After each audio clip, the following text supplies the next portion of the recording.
ایک آدمی نے مولانا روم رحمۃ اللہ علیہ سے چند سوالات پوچھے جن کے انہوں نے بہت خوبصورت جوابات دیے۔ پہلا سوال تھا، زہر کسے کہتے ہیں؟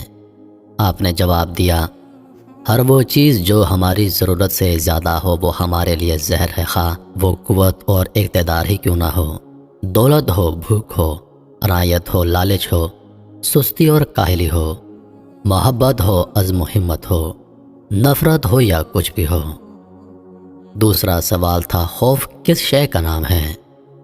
آپ نے جواب دیا، غیر متوقع صورتحال کو قبول نہ کرنے کا نام خوف ہے۔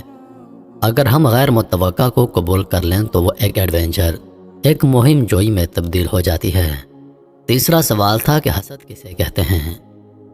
جواب دیا کہ دوسروں میں خیر اور خوبی کو تسلیم نہ کرنے کا نام حسد ہے۔ اگر ہم اس خوبی کو تسلیم کر لیں تو یہ رشک اور انسپریشن بن کر ہمارے لیے ایک مہمیز کا کام سر انجام دیتی ہے۔ چوتھا سوال تھا، غصہ کس بلا کا نام ہے؟ جواب دیا، جو امور ہمارے قابو سے باہر ہو جائیں ان کو تسلیم نہ کرنے کا نام غصہ ہے۔ اگر ہم تسلیم کر لیں تو عفو، درگزر اور تحمل اس کی جگہ لے لیتے ہیں۔ پانچواں سوال تھا، نفرت کسے کہتے ہیں؟ جواب دیا، کسی شخص کو جیسا کہ وہ ہے تسلیم نہ کرنے کا نام نفرت ہے۔ اگر ہم غیر مشروط طور پر اسے تسلیم کر لیں تو اسے محبت کہتے ہیں۔